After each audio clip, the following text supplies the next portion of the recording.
There we go. Call to order the October 17th meeting of the Santa Barbara County Association of Governments. Could the clerk please call the roll? Director Williams, Here. Hartman, Here. Adam, Levanino, Julian, Mosby, Andrezek, and Vice Chair Hart. Here. Please join me in doing the Pledge of Allegiance.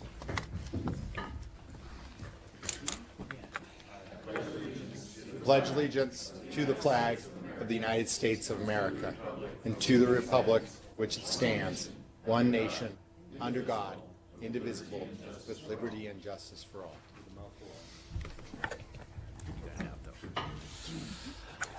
The next item on the agenda is public comment. Is there anyone in the audience that'd like to speak to anything that is not on our agenda?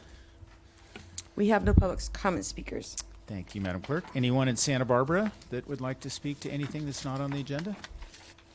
Seeing no one, we'll go on to the approval of the consent calendar, and staff suggested that we take item C off for a presentation. Are there any other items that anyone else would like to take off for a presentation? And we will need we'll need two motions for, I guess, which is it? Council, to the item that needs a second motion? Mr. Chair, I'd recommend that you take item 4E separately because I believe Director Williams will want to recuse on that one. Okay, great. Then could we have a motion for all of the items except for C and 4E? So moved. Is there a second? I guess we'll turn the second motion into a second. Was that Doss? Supervisor Williams? Yes. Motion's been made and seconded. Any comments? All those in favor say aye. Aye. Aye. Oh, you roll have to call, do that's roll right. call. Excuse me. Madam Clerk? Director Williams, Aye. Hartman, Aye. Adam, Levanino, Julian, Mosby, Andrezek, and Vice Chair Hart. Aye. Motion passes 8-0. And I guess we'll just have a motion now for item 4E. Could somebody make a motion for 4E? Yes, Director Williams is going to recuse himself from that item because it relates to the 101 in his neighborhood. I'll make a motion to move E. Motion's been made. Is there a second? All those in favor say aye, or excuse me, roll call again. Directors Hartman, Aye. Adam, Levanino, Julian, Mosby, Andrezek, and Vice Chair Hart. Aye. Motion passes 7-0. And so we're back to item C.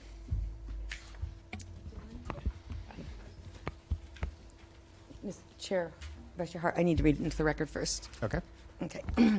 Item 4C, Draft 2020 Regional Transportation Improvement Program Programming Proposal. Review and comment on the 2020 Draft Regional Transportation Improvement Program Programming Proposal for submittal to the California Transportation Commission. Thank you, Thomason? thank you, Sir Chair, person members of the board. My apologies. This was supposed to be a presentation item.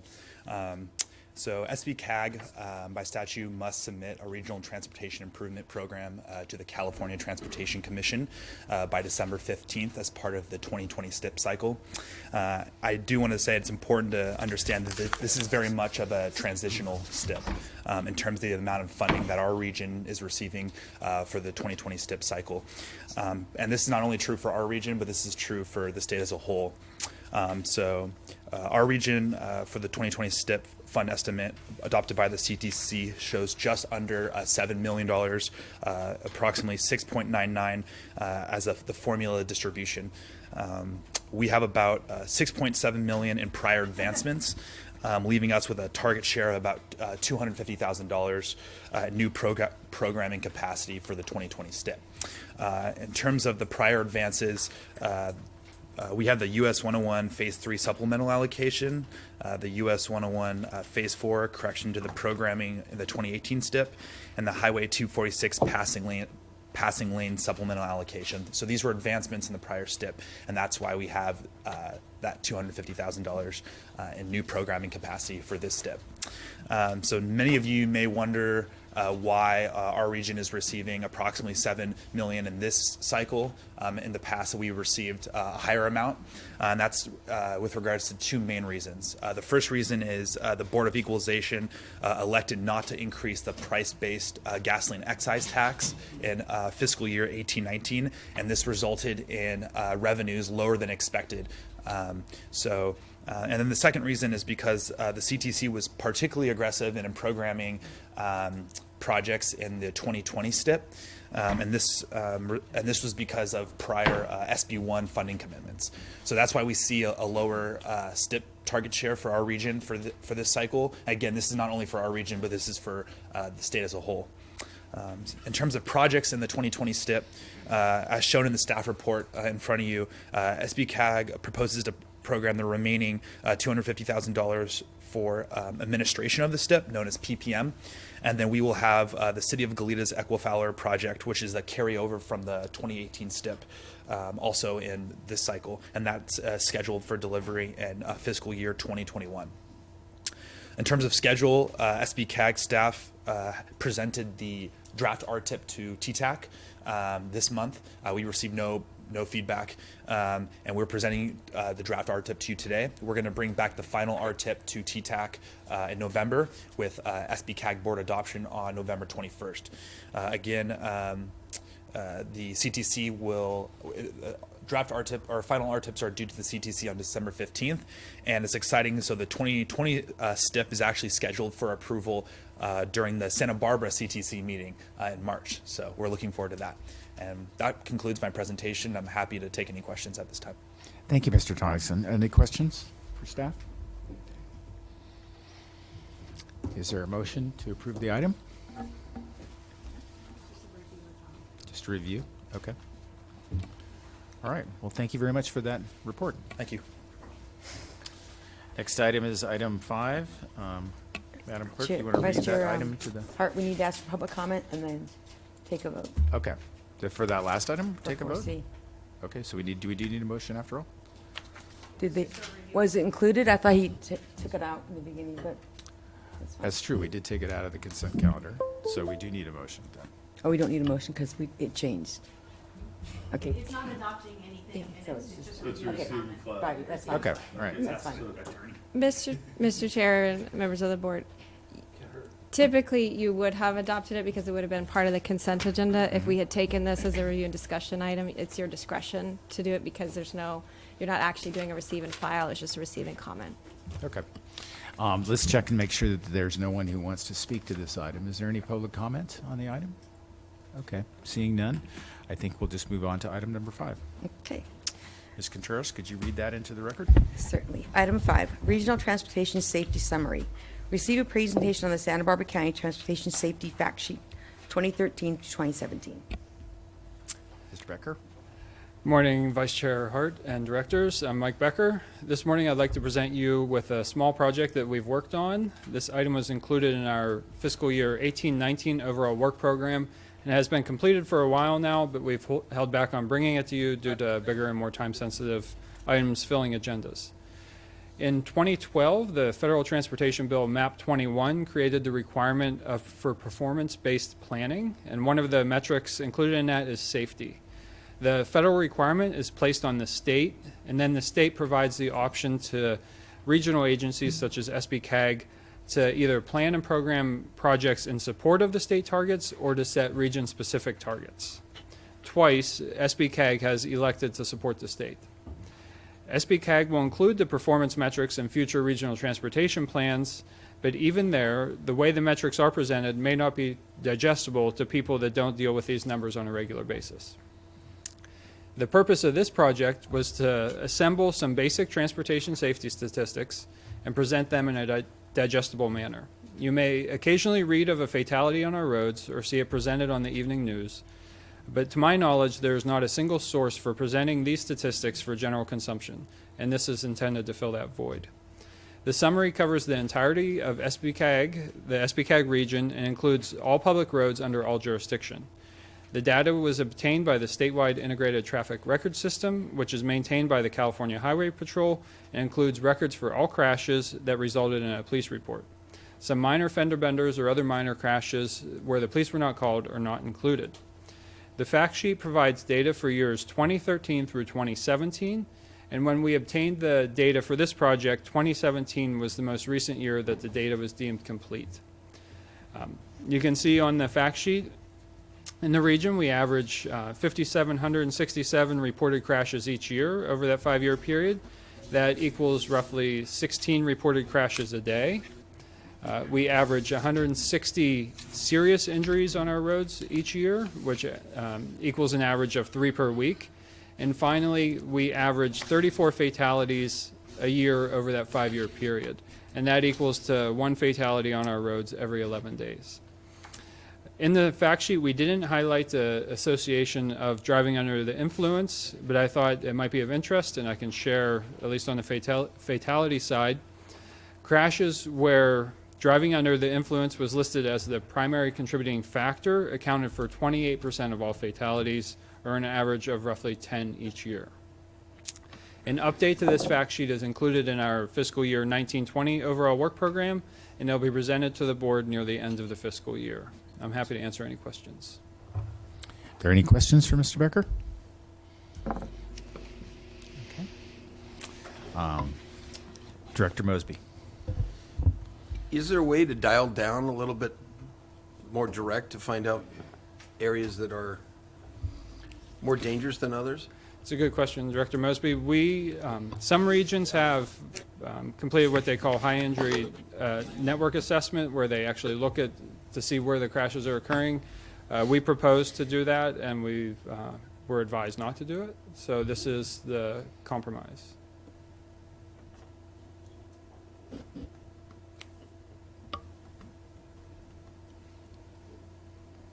Any other questions? Director Kern. Mr. Chairperson, through the chair, I do want to mention that the CHP has been invited to give a presentation on traffic safety at your next meeting, and it'll be related to the driving under the influence. So you may be able to ask more specific questions to them because they're the owner of the data. Okay. Thank you for that. And we do not need a motion for this item? That was Rizzi. One more question. Sure. Director Mosby. More of a statement. It's if you've got data, but if you don't have data that you can use, then why have the data? I mean, it's just so broad. It would just be so much more usable to see in making our movements towards sustainability in our roads. So just thinking maybe somebody should push back a little bit on being able to direct it down a little bit more.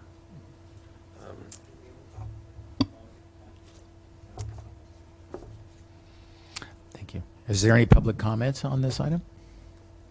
No public comment in Santa Maria. Any public comment in Santa Barbara? Don't. I would like to follow up on Director Mosby's. Can you hear me okay? This is Joan. Yes, we can. Thank you, Director Hartman. Oh, so, I mean, you would use data to focus on where we need more. I'm sure the Highway Patrol does this to some extent already, where to direct resources, how to support grant applications. But if we did have more localized data, how would we use it at SBCAG? I think that would be the question to answer if we wanted to get it. And Director Hartman, the purpose of this was just to put some basic numbers for over a period of time together, where I think that already lacks, where we just see in the news there was a fatality, but what's that mean over the course of a year or over the course of 5 years? So that was really the purpose of this. I'm happy to work with each jurisdiction to show them how they can look into the safety on their own roads. There are tools out there that where the jurisdictions can look, and I think many of them already do, to determine where the hotspots are. But for the region, we don't do it. Any other questions on this item? Thank you, Mr. Becker, for the presentation. Thank you. Next item is number 7. Ms. Contreras, or excuse me, item 6, would you please read it into the record? Item 6, Santa Barbara Metropolitan Transit District Legislative Support. 6A, receive and file a presentation from Santa Barbara MTD on funding impacts for the Urbanized Area Formula Program for small transit-intensive cities related to an anticipated population reclassification following the census in 2020. And 6B, direct SBCAG staff to coordinate with Thomas Walters and Associates, federal lobbyists, and the Santa Barbara MTD on a proposed addition to the STIC legislation that would eliminate or mitigate the loss of funding for small cities that exceed the formula's population threshold following a decennial census. Thank you. you, Ms. Terry. Ms. Clement? Yeah, good morning, Chair. Thank you, and directors. We're inviting Santa Barbara MTD today to give brief remarks about three things. So potential funding impacts following the census 2020, and what they are doing to seek legislative support and how we can support their efforts. So Santa Barbara MTD serves a small urbanized area in Santa Barbara, which means that they have a population under 200,000.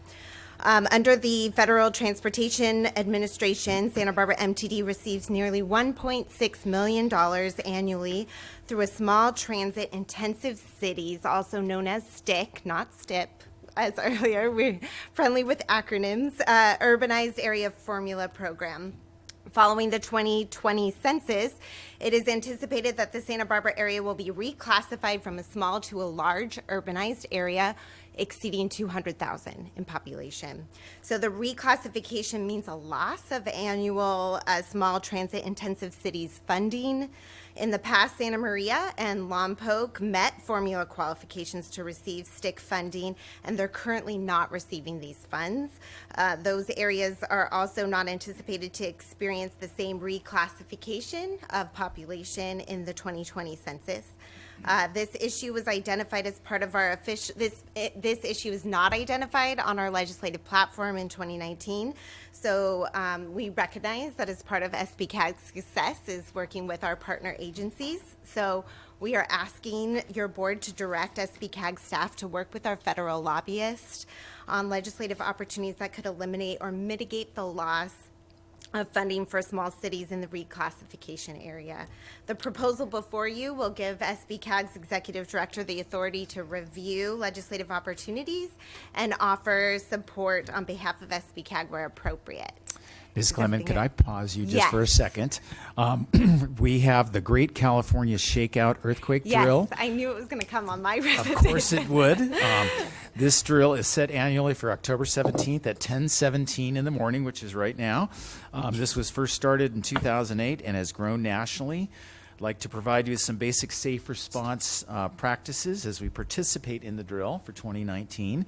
In most situations, you'll reduce your chance of injury if you drop, cover, and hold on, which I'd like to invite us all to do in a moment after I explain what those are to do.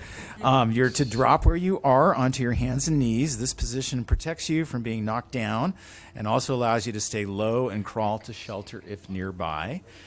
Cover your head and neck with one arm and hand.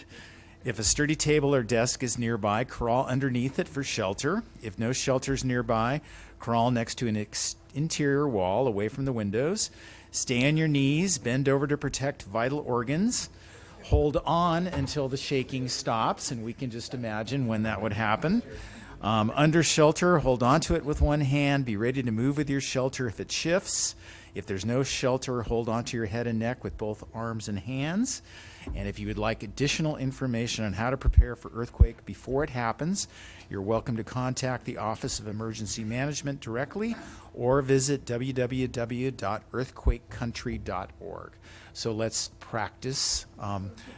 Drop, cover, and hold on. Thank you. Just those who are born and raised here, we kind of, you know what I'm saying?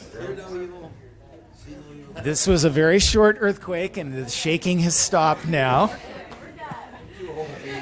Very well done.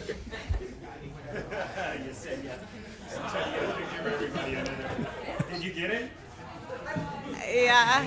We have photographic evidence to see if you are properly executing the drill. So thank you for our colleagues in Santa Barbara who did a great job as well. All right. Ms. Clement, thank you for your patience. I knew it was coming. Somebody tipped you off, huh? Yeah. Okay, sorry about that. Yeah, no problem. Well, those practices really helped me during the Northridge earthquake. I was in elementary school during that season, and there was pretty significant aftershocks in Santa Rosa Valley, in Camarillo, and those practices helped me get under the desk immediately and follow the procedures as proper. So, and my daughter's participating in the drills this week as well, so. But basically, to continue, so the proposal before you will give the executive director the authority to review legislative opportunities and offer support where appropriate.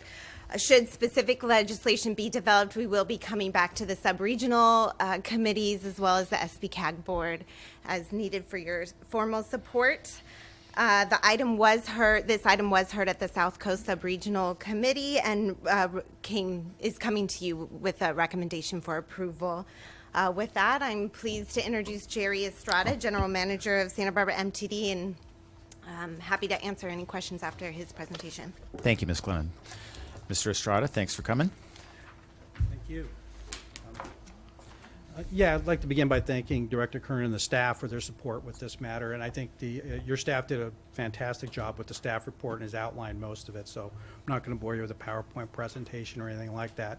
Just briefly, there are 3 urbanized areas in Santa Barbara County: Lompoc, Santa Maria, Santa Barbara. MTD is the federal grantee for the Santa Barbara urbanized area, which covers the entire South Coast. For us, what we're looking at is, as of 2020, if we exceed 200,000 in population, essentially a third of our federal formula funding will be lost by our projections. That really consists of 2 pots. One is the based allocation, and the second is this STIC, small transit intensive communities.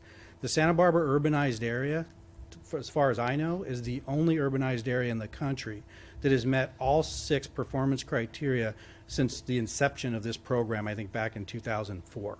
So it's something we're very proud of. It's a small transit intensive community in the South Coast. So it's a critical source of funding for us. We're just a handful of us around the country, I think, that make the 6, as you can see from the information. So what we're looking for is the potential to either grandfather to ourselves and others like us, urbanized areas that may go over as of 2020, and at least create a soft landing. I think it'd be unlikely to grandfather permanently. I think it would probably be through 2030 is what we would shoot for. And that would give us times to make adjustments to our operations, et cetera. Essentially keep the county and the region from taking such a big hit. Now, what you see in our data as well is we went back to 2010 to look and see what happened then with other communities around the country. And what you see, and I think it was a surprise to our industry, this isn't something that most people attract, some lost money, some did a little bit better. It depends on your statistics and the formula. For us, what it is in the South Coast is it's somewhat condensed. All of our services within those 50 miles for the most part. So the way the formula works is that works against us. Whereas where you have other communities where they're doing longer commutes, they actually benefit from it and actually could receive additional federal funding. That's the difference. The STIC program, as I mentioned, is 6 criteria that we've always scored on. So we're pleased to have the support, if we can get it, of the board and be able to move forward. We've been working with our association members and other general managers around the country on this matter. I was in New York last weekend at committee meetings with the association to try and get the association to neutral. Because you can imagine when you're talking about funding, it's about what does that do to us? And I think we're at that point where they understand that this will probably be a small hit. It's not additional funding. It's the same money we're already receiving. We just get to stay eligible for it for a little bit longer is the hope. And that's the first step for us. And we look forward to any support we can get. Happy to answer any questions. It's great to know that there's a potential path to success. Are there any questions for Mr. Estrada or Ms. Clement? Director Lavanino. So I think you really hit on the crux of it is who's the winners and losers, because if you're in a small pool, and it's federal legislation, if you're in a small pool of 20 counties, I mean, that's the reason why we do a census. How long's it been at 200,000? How long's it been at that level? As long as I can remember, since the inception of the program. And most federal funding is cut off at 200, then it's 200 to nearly 1 million is the next group. So my next question, I guess, would be what's plan B? Because, I mean, I appreciate the fact you're going to try to go do this, but if you don't have a huge contingency with you, as you understand, everybody's looking at their own formula and figuring out how it works for them. So what's Plan B if we end up dropping $1.3 million? No, it's actually about $1.9 million Okay. for us. But yeah, I was the CFO for 10 years in MTD, so I'm working on contingency. What we've done in anticipation of losing the funds is historically these funds we've used 100% for operations. Our total budget's about 26 million, so a $2 million, price of $2 million is significant. You're talking about, if we try to do it with service, 10 to 15% cut. So what we did this past year is with the essentially receipt of SB1 funds by formula, which was distributed throughout the county, we, for the first time, set aside half of these stick funds for capital. So now what it does is it opens everything up. So if we have to make the difficult decisions in a couple of years, which is what I'm assuming we're going to have to do, it's going to be everything's on the table, from our capital programs to our operations as well. So that was one of the first steps we did, is to move it over, at least half of that money into the capital budget. And there really isn't a great answer beyond that. We can't pull it off. And I wasn't sure when you were saying you were talking to New York. Have we identified in the process yet who all the losers would be, so that you guys could band together? Or? Yes, we've attempted it. On our list, we highlight a handful. We're reaching out to their executives, and there's a couple that have indicated, yes, they would like to support us. The good and the bad of it is that it's so small that it doesn't cost anything. It's just we get to keep getting. The bad side is there isn't a lot of support. So we may be able to slide through. We're hoping. Thank you. You're going to need it. Any other questions? I don't see any. Or do I do see them? I don't even know how oh, there we go. Okay, so Director Murillo's light, I think, right? Or is that yours? Something too, but he's okay. Well, Director Adam. It's actually mine. So can you tell me why the number is 200,000? You know, I couldn't tell you. I mean, I've been around for 30 years, and it's always been communities up to 200,000, and then from 200,000 to $1 million, and that's the way they've always kind of handled the formula. And as you could probably appreciate, you're talking about nationwide.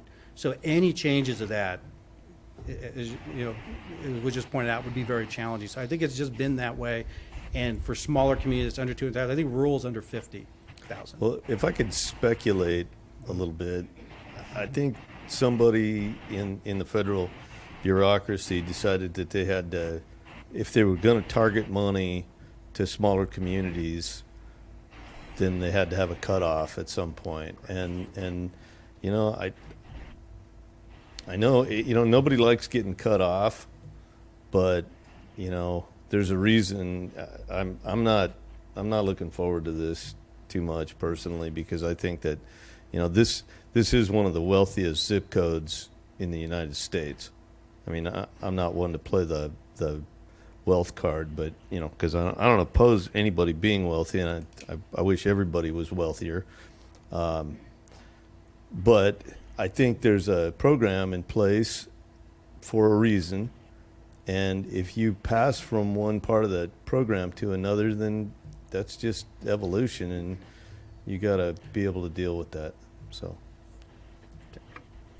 Director Murillo. Thank you, Mr. Chair. So I'd just like to acknowledge your service, and Carpinteria and Goleta are not here today, I think, and so if I could speak for them as well. That you move students, the elderly, commuters, people who are trying to be part of the solution and get out of their single occupant car. So thank you. And if there's anything we can do to help with the effort with the lobbyists, maybe Ms. Kleeman can tell us what their strategy is. If there's anything we can do, let us know. And we really appreciate your service. Thank you. And if I could just follow up on that real quick. MTD, we handle 6.4 million passenger trips a year on the South Coast. It's about 80% of the public transit countywide. And it's significant. I mean, as I pointed out, we meet all 6 criteria performance every single year. And I think we're the only community in the entire country under 200,000 that can say that. So it's significant service on our South Coast in Santa Barbara County. And as I mentioned at the beginning, you're right. I got pushback from GMs, friends, gentlemen I've worked for. It's like, hey, if you're over 200, you're over 200,000. And the pushback is that, hey, well, how about giving us the ability, time to adjust? And I think that's likely where we'll end up, is something that might get us to 2030 and give us time to ease out. So that's what we're hoping for, and we know it's going to be a tough ask. Any questions from in Santa Barbara? None? Okay. No, Director we Adam. heard this in the sub-regional. Okay. Director Adam? Yeah, I just think that 10 years is beyond transitional. You know, I think that's way too big of an ask. You know, maybe 2 years, a year or two, is kind of a transitional deal, but 10 years is denial. You know, you just don't want to make the adjustments. Is there any public comment on this item? We have no public comment. Okay. Any board discussion, or is there a motion? Would somebody like to make a motion? We have an A and B on the staff recommendation. May I make that motion? I'll move A and B. Director Maria, or was that Director Williams? Would you second my I'll motion, second. Mr. Williams? Absolutely. Thank you. Okay. Motion's been made and seconded. Any other discussion? We're going to do a roll call. Thank you. Caught myself. Director Williams? Aye. Hartman? Aye. Adam? Nope. Levanino? Aye. Julian? Aye. Mosby? Aye. Murillo? Aye. Andrezek? Aye. And Vice Chair Hart. Aye. Motion passes 8-1. Thank you. Thank you, Mr. Estrada and Ms. Clement. Next item is number 7. Ms. Contreras, could you read that into the record, please? Certainly. Item 7, 2020 Unmet Transit Needs Process. 7A, direct SBCAG staff to carry out the 2020 Unmet Transit Needs Process consistent with the expectation that no associated funding will be allotted for streets and roads purposes, or 7B, direct SBCAG staff to carry out the 2020 Unmet Transit Needs Process consistent with the expectation that funding may be allocated for streets and road purposes. Welcome back, Mr. Becker. Thank you, Vice Chair Hart and directors. To keep up the transit theme, for this item, we are requesting the board to provide input on the 2020 Unmet Transit Needs Process. The Transportation Development Act has certain requirements related to us carrying out the Unmet Transit Needs Process. We carry out the process each year and have done so for a long time. Related to the process are 2 sets of requirements. First, we are required to conduct a public hearing to collect public input on unmet transit needs. And this is a requirement that must be carried out regardless of whether funds are going to streets and roads or not. Second, if any of the region's TDA funding recipients claim funding for streets and roads, we are subject to additional requirements, namely analyzing public comments to see if they represent unmet transit needs, and further analyzing if they are reasonable to meet. And there are a couple other requirements related to preparing a lengthy report of demographic analysis and so forth.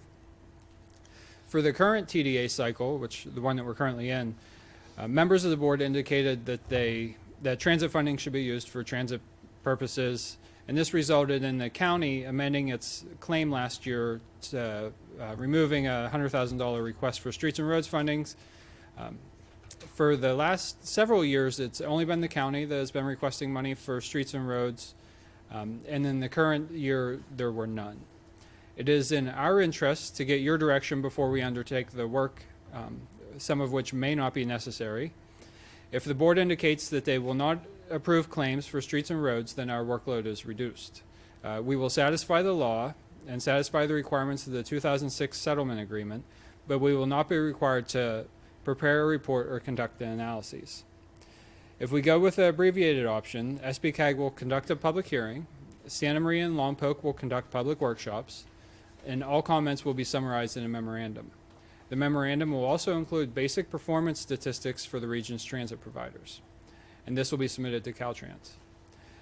Should you vote to indicate that you will not approve claims for streets and roads and later provide direction to the contrary, SBCAG could complete the process, but it may not be as timely as it would be otherwise. We sought recommendation from both the Santa Barbara County Transit Advisory Committee and the Technical Transportation Advisory Committee, and both committees voted unanimously to recommend that the board approve the option where we operate with the expectation that no funding will be allocated for streets and roads. And the recommendation they did ask, and we've designed the actions for you, that this is for a single funding cycle for the next year, and we will return each year requesting your input on for the following year So this is not a permanent policy. It's a policy for 1 year that we're asking direction on. And I'm happy to answer any questions. Thank you, Mr. Becker. Are there any questions? Don't see any lights. Anybody in Santa Barbara with any questions? Yeah, Director Williams? not surprisingly, I'm interested in weighing in on this. I just think for practicality's sake, since the county is no longer asking for this, then there's no need to go through this process anymore. And you also know that I viewed the process as it was set up as inherently disingenuous. So my hope, I would move option A if anyone is interested. Second? Motion has been made and seconded. Is there any public comment on this item? We have no public comment. Okay. Director Adam? Well, that was a position that the county took that wasn't unanimous. I just want to make that observation before we move on here, because I'm not going to be supporting the motion. Any other comments or discussion? Okay, the motion's on the floor. Roll call vote, please. Director Williams? Aye. Hartman? Aye. Adam? No. Levanino? Aye. Julian? Aye. Mosby? No. Murillo? Aye. Andrezek? No. And Chair Hart. Aye. The motion passes 6-3. Thank you. Next item is item number 8. Item 8, Clean Air Express Short Range Transit Plan. Adopt the Clean Air Express Short Range Transit Plan and direct staff to return to the North County Subregional Planning Committee with specific actions for implementing the recommendations in the plan. Mr. Spalding, are you making the presentation? Yes, I am. I do need some help here. Okay.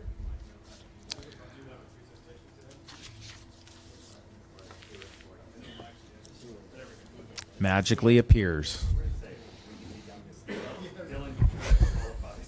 Yeah. Well done. Thank you, Dylan. Thank you, Mike.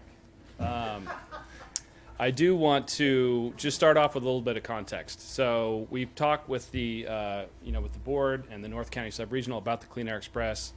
This is the first time that the service has undergone what's called a short-range transit plan, which is a standard planning tool for transit services. The service, Jeremiah LaRose, our consultant, is going to be talking about some of the sort of nuts and bolts and the findings of the program of the service itself. But I wanted to start with some context. And although the service has been around for a long time, it typically has been flying under the radar.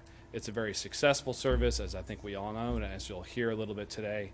But one of the things that we did as part of this is look at other types of what are called commuter bus services in the country. There's two types of services. There's a what's called fixed route service, which is kind of your standard urban transit service, and then there's a commuter bus service. And the Federal Transit Administration has different classifications for those. There's over 1,000 transit services, regular ones in the country. There's around 200 what are called commuter bus services. So not a lot, really, if you think about nationally, 200. And what we've done, I'm hoping this works here, is looked at those 200. So one of the things that we started at is how many of those 200 have an over 50% fare box ratio. So a fare box ratio is how much of the cost of the service is paid for by passenger fares. 50% is a relatively high figure, but you can, in the transit business, typically, the amount of the proportion that's paid for by passenger fares is lower than that. And that cuts it down to about 18 or so. You can see there's a cluster around New York City and Boston, some of the major urban areas, LA. California does pretty well. There's some services that serve Sacramento, and there's a couple up in Seattle. And then if you cut that down again after 50% and think about the employment centers that are served by these commuter bus services that are under 1 million in population, you drop down to about 8 or so. So you lose LA, Houston, the megapolises in the East Coast, and you're down to Charlotte, Washington, D.C., and again, those couple in Sacramento. And if you drop this down to employment centers urban areas into which are fed by these commuter bus services. If you drop it below 500,000, this is what the map looks like.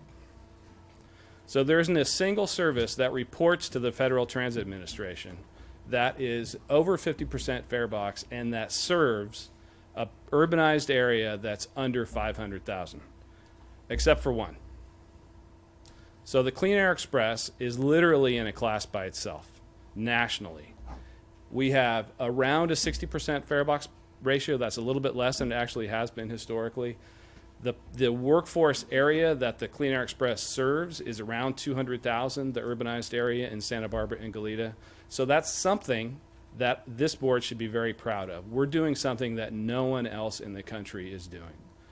And keeping in mind, the other 200 commuter bus services actually receive federal transit funding. That's something that the Clean Air Express doesn't do. And we're still in a class by ourselves. So that's a little bit of context. We are special. I will make that argument. We are different. And I think a big reason why we are successful and have that difference is that we assume a market-based approach to providing a service to customers out there. So we have to go out and compete for customers. We have to say to someone, there's a reason why you should be making a different choice than you're making right now. We compete against a very competitive product out there in the personal automobile. And although we have, depending on the route, 5 or 10% of the market, we've always had a market-driven approach. So for example, we were one of the first services that introduced Wi-Fi so that people could use that and make that more attractive. That's just an example, but we typically have a market-based approach. So when we go and we talk to a customer trying to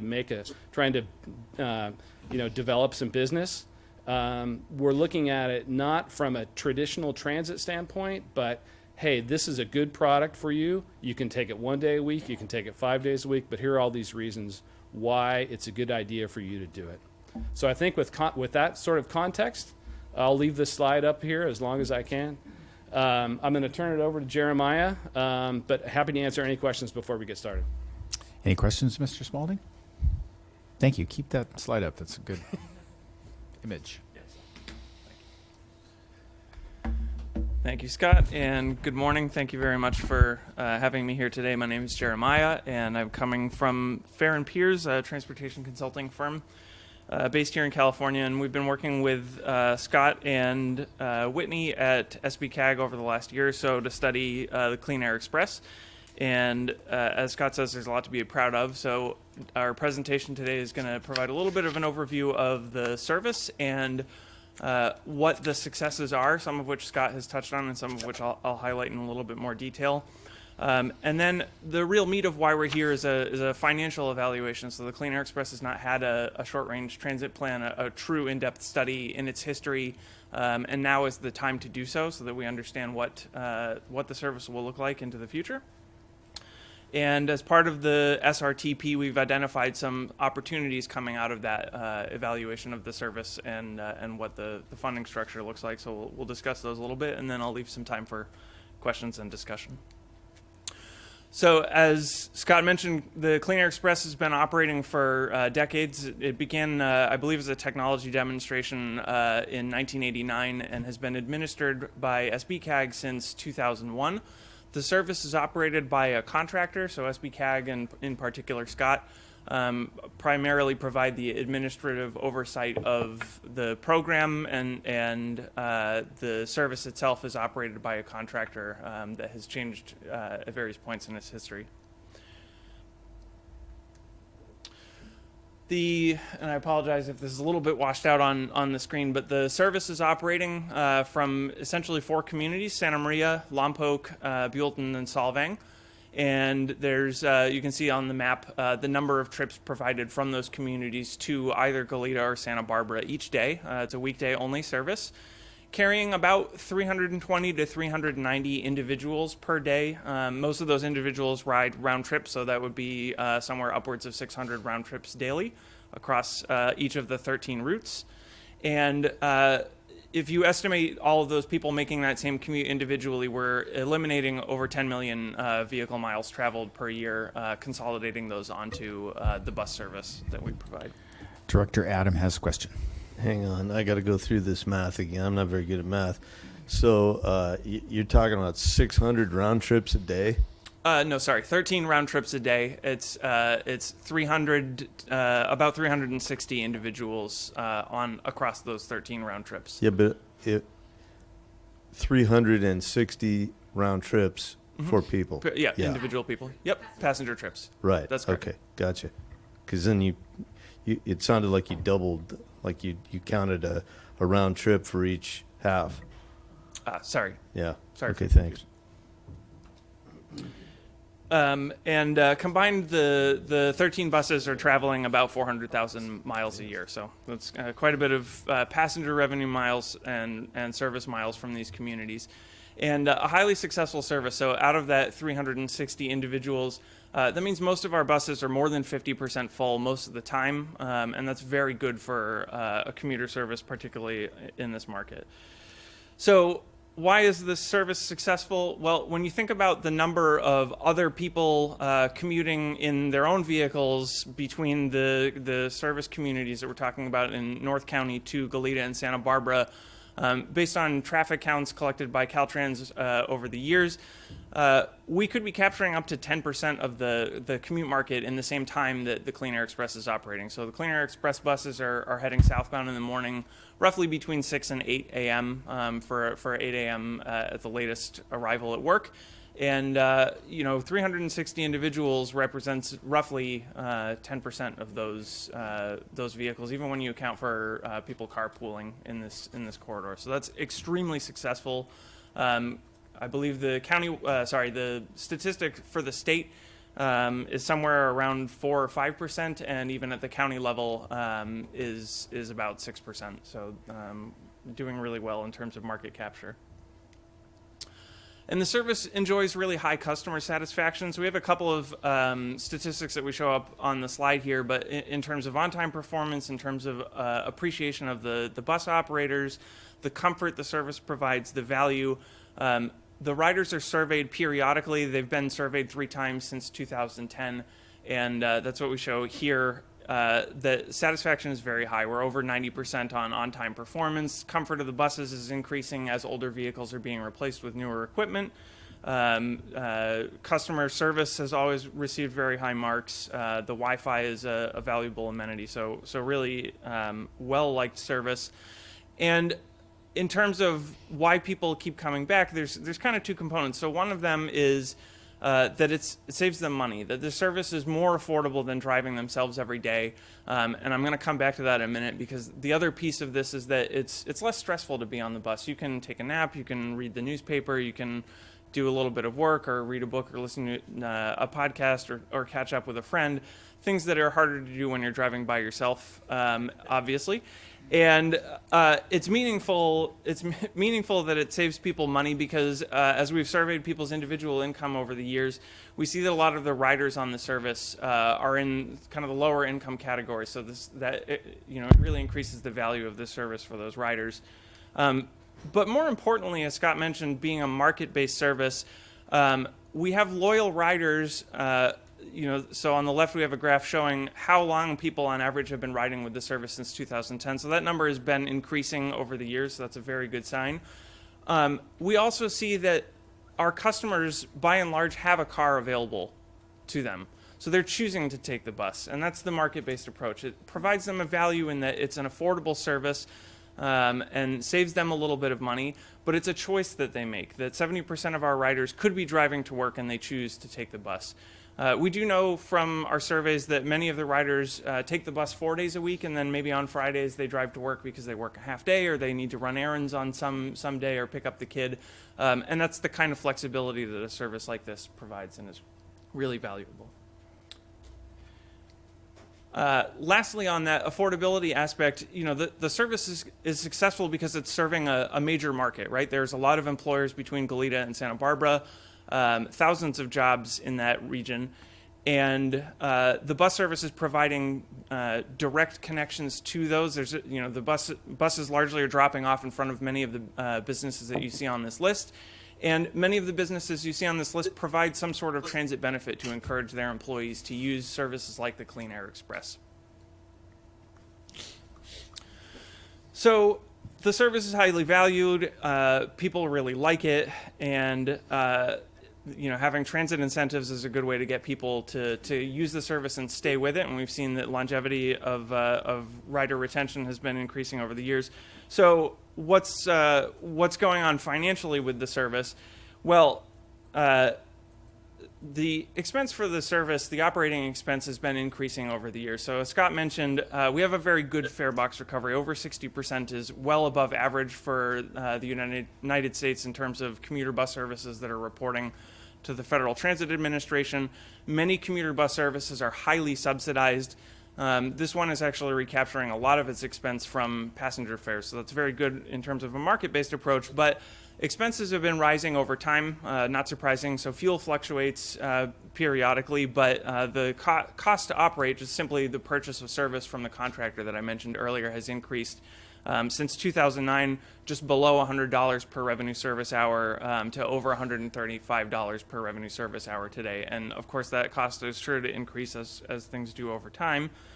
And besides passenger fares, the only funding source that's really available to the service, or has been available historically, has been Measure A funds.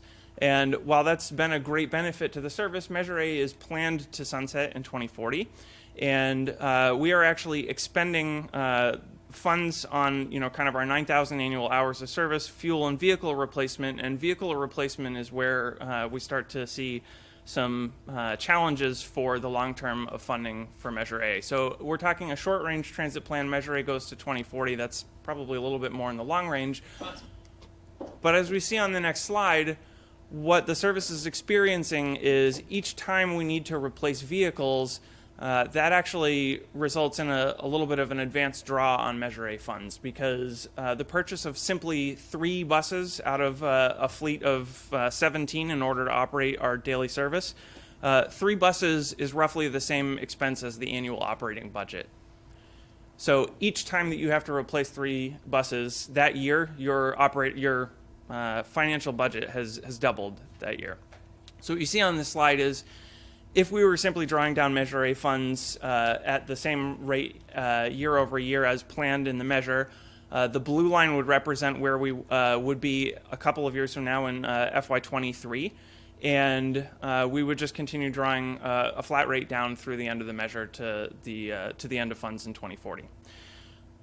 What the red line shows is where we actually will be at, and the reason the graph starts at FY23 is that's the next time we anticipate making a vehicle purchase, and so we'll already be below where we would expect to be for Measure A revenues, because we need to draw in advance to make those vehicle purchases. And every time you see that red line dip, that corresponds to the chart on the previous slide in terms of vehicle replacement. So on the top half of the chart, you see our current fleet mix.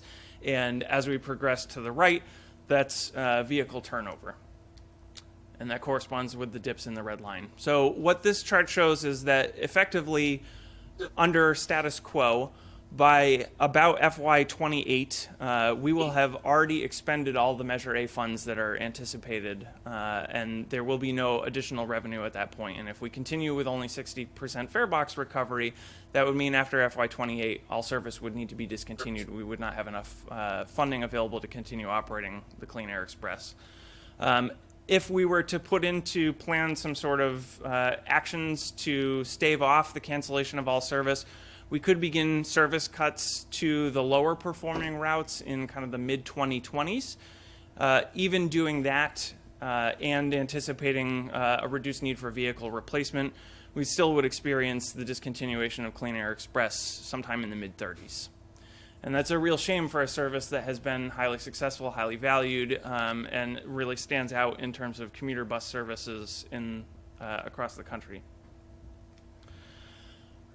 We've talked a lot about fare box recovery and the 60% number. So one of the challenges with that 60% number Scott mentioned very briefly is that 60% is actually a little bit low compared to historical, and that has a lot to do with that rising expenses over time and the value of that fare to customers, because the last fare increase that we had was about 10 years ago in 2009.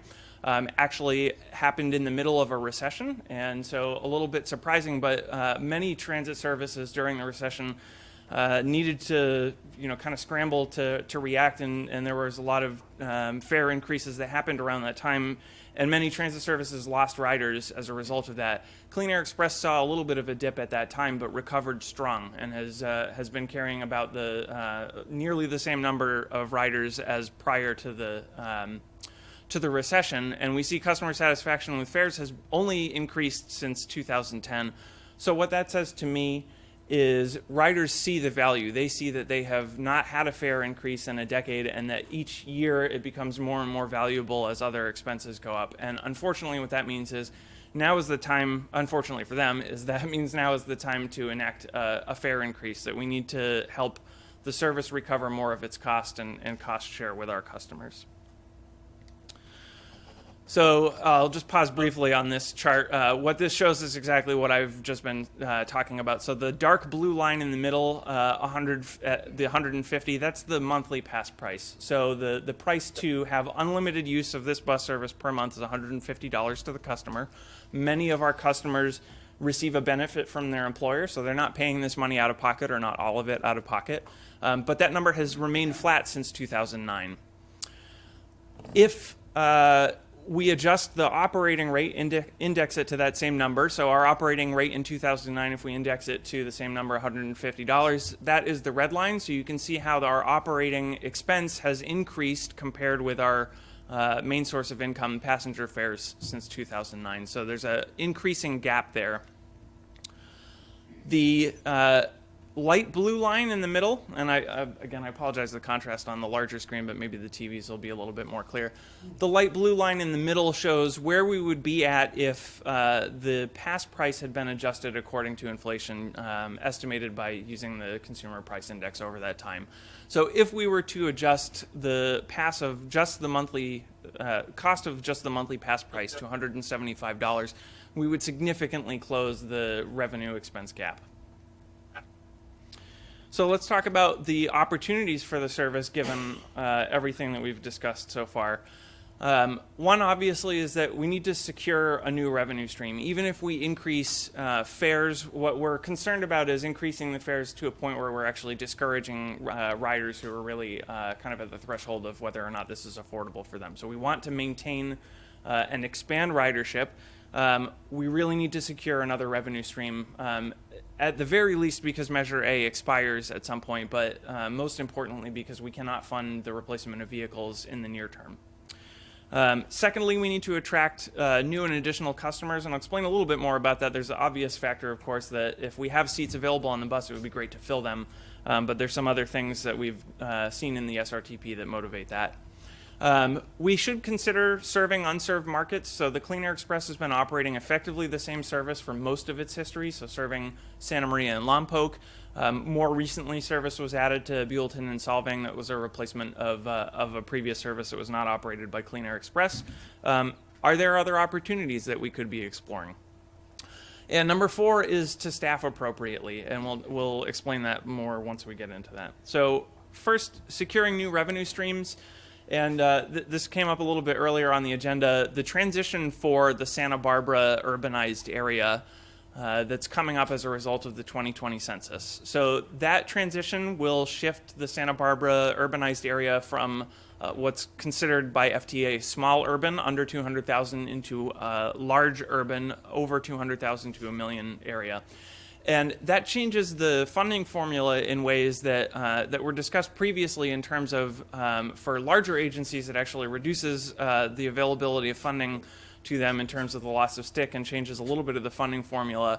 But there's a different complexity here in that the formula also is changed at that level to where vehicle revenue miles operated is actually calculated into the formula. And if Clean Air Express were to begin reporting its data to the federal government, which currently it does not, that would increase the mileage reported to the government and thereby actually access more funds for the region that would not be accessed without those miles being reported. If that happens, Clean Air Express could bring in an additional $500,000 or more per year from the Federal Transit Administration under the 5307 program. So that's a pretty significant opportunity for the service to supplement Measure A during the life of the measure and continue to fund the service beyond that. Another alternative that could bring in some revenue, although it certainly would not likely to be on the level of the FTA funds that we're discussing, is to develop an advertising program. It's something that Clean Air Express has not done traditionally, but many transit services do. The bus serves as a very large billboard. A lot of people see it. These buses are stationed in Santa Barbara and Goleta during the day, where a lot of people will see it, so it's very attractive to advertisers. Scott's included some images here where in the past Clean Air Express has done essentially in-kind agreements with others to use some space on the bus to put some messaging out. So that's an example of what that might look like. Our second opportunity is to attract new passengers. So we're looking for an overall revenue stream to help us continue to purchase and refresh our vehicle fleet as needed. But we also want to make sure that we're filling the seats that we're putting out on the road. And attracting new passengers is really important. It will help us increase the fare box return and just continue to better serve the market and certainly achieve environmental goals, whatever else you want to discuss. One of the most important things is not just attracting more people, but to acknowledge that our Clean Air Express riders have been with the service for many years, and what that means is that they're actually aging with the service, which is great. It's great to see that they've stuck around, but people approach retirement at some point, and once you retire, are you commuting every day to Santa Barbara? Maybe not. And as those people retire, we need to be ready to fill those seats with new people who are working in the target market in Goleta and Santa Barbara. So that's an important thing that we found in the SRTP and identified some specifics in terms of the communities and where we're seeing increasing populations of young people in Santa Maria who might be working jobs in Goleta and making sure that we're attracting those people to our service. Clean Air Express ridership over time, we haven't, I've touched on this a little bit, and what you can see is the rise since 2003, so shortly after SBCAG took over administration of the service. At that time, far fewer trips were being operated. It really was a couple of trips from Lompoc and a couple of trips from Santa Maria. And what you've seen over that time is service has been added in response to demand.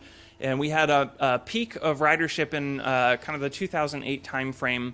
And that was actually prior to the start of the Solvang-Buellton service. So there was a dip that you can see following the recession, as I think a lot of people were, experiencing some hardship with loss of jobs. And the service rebounded very quickly. Many services did not in the country, and stayed relatively steady for a few years. In recent years, we've seen a little bit of a decline.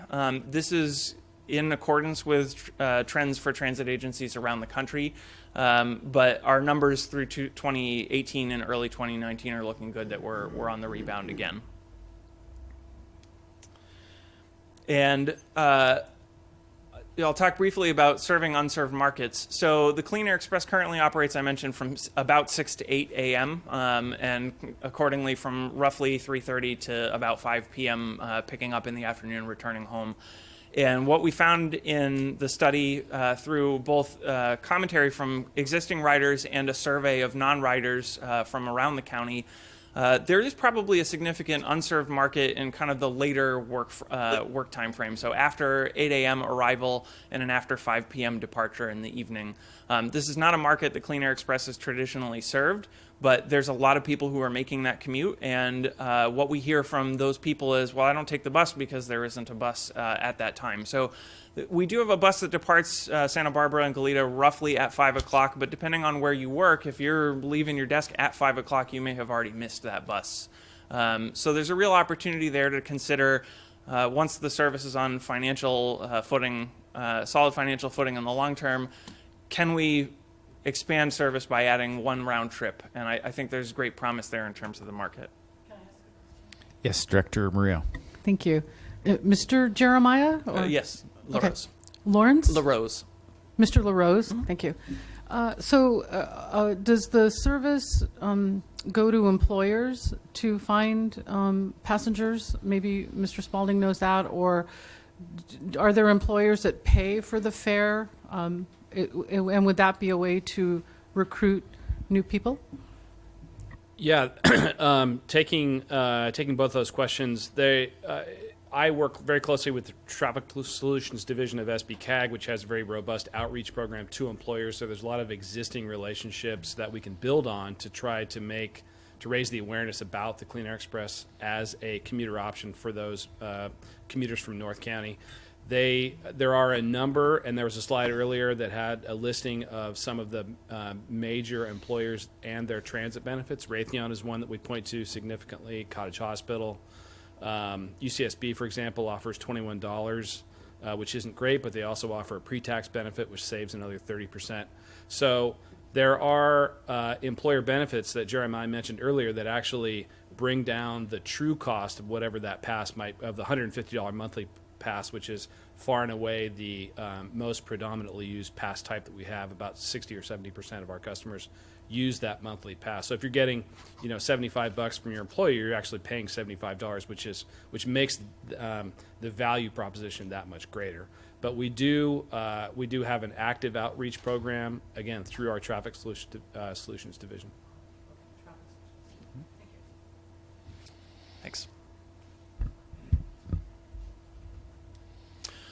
So lastly, in order to achieve a lot of the objectives that we've outlined in terms of our near future opportunities, one of the most important things that we found in working with the service is that it's great to work with Scott and Whitney. They're fantastic, but they're really only half a person when you think about it in terms of their allocation of staff resources to the Clean Air Express. So it's a highly successful service that has been operating for a number of years with really not even one full-time dedicated person administering the service.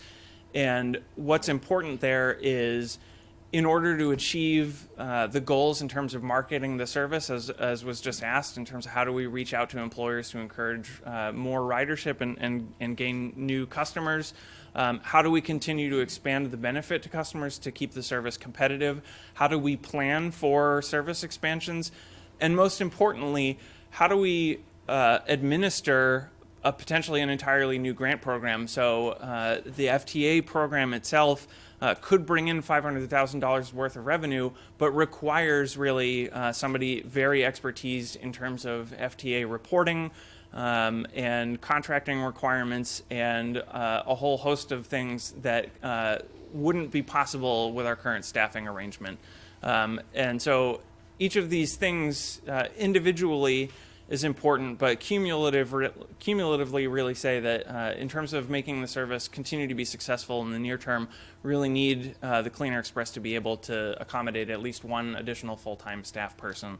I think that's really important to achieve the goals and to keep the service running in healthy condition into the near future. So with that, I'll pause for any questions, and we've already taken a couple, but happy to answer any more.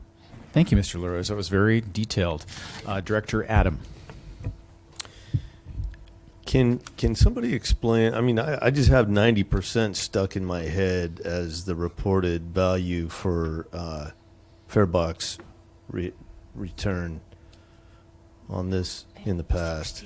Can somebody explain why now it's 60? 90. So you're saying it used to be 90%? Yeah. That's not accurate. It never really hit 90%. I think at our peak, when gas prices were $5 and we peaked on the chart there, it was around 212,000, and our operating costs were a little bit lower. I think we peaked around 80 to 85%, but we've never hit 90. Have we ever reported 90? Not that I'm aware of. Okay, because I got that stuck in my head, and I'm not sure it was there, but I'm not sure it wasn't. So, just as a point of clarification, some of our trips actually operate at over 100% farebox because of the ridership and because of the trip length, because we pay by revenue hour. So a little bit of a shorter trip, a little bit of a higher ridership on an individual trip might push us over that 100, but system-wide, as we mentioned, we're in that sort of 60 to, say, 75% range currently. Okay. So do we know the marginal difference in cost between Clean Air Express operations and somebody driving a kind of a normal car? That's a question that we often very much try to get into with potential customers, because most people don't actually know the true cost of commuting with a car. Yeah. And most customers in the 20 years I've been running this, almost 20 years, just think about gas prices. And they don't think about other aspects of driving. And most people, we admit, are going to buy a car regardless of whether they drive to work or not, because they need it for other reasons. And that's fair enough. Sure. So things like insurance or things like amortization or depreciation, is in a gray area. However, Well, certain things are fixed costs, but Right. certain things are expendables, and What we that's kind of where I'm getting. what we at. typically point to when we're having that discussion with a potential customer is what's the IRS reimbursement rate? Because that's what actually the IRS lets you deduct, and that's 50 or 55 cents a mile. If you apply that to, say, a Santa Maria to Santa Barbara trip, you're spending $75 a day that the IRS would let you deduct from your taxes. And when you put that number in front of someone and they compare it with the $20 they're paying for gas, it starts to get them to think, and that's when we try to get them to convert a little bit. Okay. All right. Well, that's good, because if we could do a little bit of extra work on that, it'd probably help your marketing immensely. We do have a calculator on the Clean Air Express website for people to be able to put in their commute, and there's an assumption about gas prices, and there's a little explanation. So, and I'll take this opportunity, since I introduced it on the website, that's a good example of why we need some additional staffing. The Clean Air Express website I designed and built in 2003, and that's exactly what it looks like today. So, with additional staffing, we can do things like that are customer facing, and that'll help us drive up ridership, which reduces the need for a subsidy. That was like a batting practice pitch that you just threw to him. Hey, I don't know what the answer. This is real. I don't know what the answers are before I ask the question. Any other questions from Director Julian? Just a comment. I have a brother-in-law in Guadalupe. He first introduced me to being able to get on, goes to Santa Maria. He worked at the CHP office in Goleta. And you can't please my brother-in-law for anything except for this. He'd get in the car, he'd get from Guadalupe to Santa Maria, catch the bus, sit in the bus, get to the office, get back home, and was very happy with it. And none of his cars could make it. And you're talking 70 miles one way. Right. So I think there needs to be more outreach to the Guadalupe residents. You got UCSB students that may just go part-time, but we don't see a lot of this advertisement in Guadalupe and with. Well, thank you for that comment. When it comes to advertising, when our ridership levels were a little bit higher than they are, we're able to just rely on word of mouth. But advertising, marketing, that's why we had that bullet in there. We just don't have either the resources or some of the funding. We have a little bit of funding, but not a lot to really get out there and spread the message and raise the awareness to, again, sort of drive that ridership. That's one of the things that we would be able to do if we did have a little bit of extra staffing. Director Mosby. Then Director Levy. I just want to point out that, the Ms. money coming from North County. And the question is there any way that South County's Ms. can contribute to help offset the shortfall? Just a recap on the two Measure A programs. So there's a North County Measure A program that supports interregional transit service, and there's a South County interregional transit program that supports interregional transit service.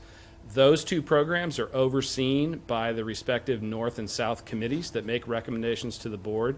So the South County interregional transit program, if there were an overture from the North County committee to the South County committee, that would be the first step in terms of making a request for reallocating some of that South County interregional transit program funding.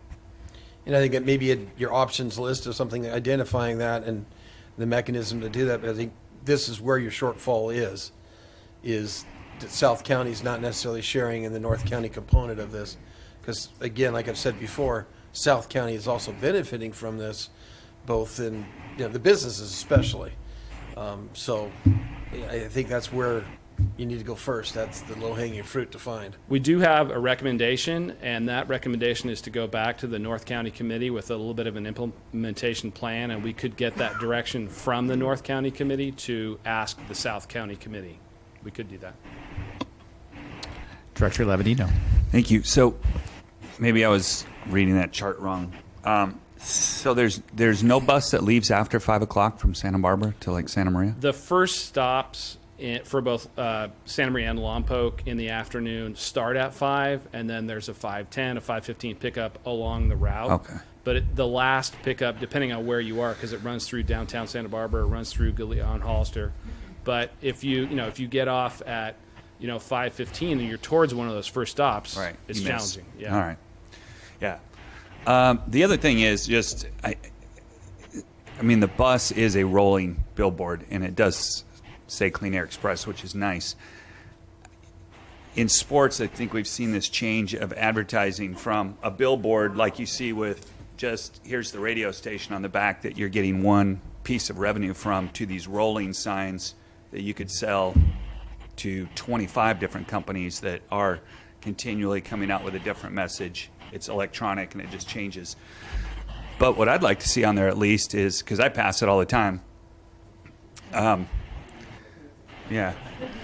But it would be nice if it said on there like, hey, we've got Wi-Fi, you could save X thousands of dollars a month. Because I think if you're driving and you're stuck in traffic or you see it and you're like, I don't really know what that is. Right. It would be cool to kind of self-advertise itself. We do have on most of our buses, not all, and you can't necessarily see it on this example, but we do on the back of our buses, we do have a very large font. What would you do with the money you save?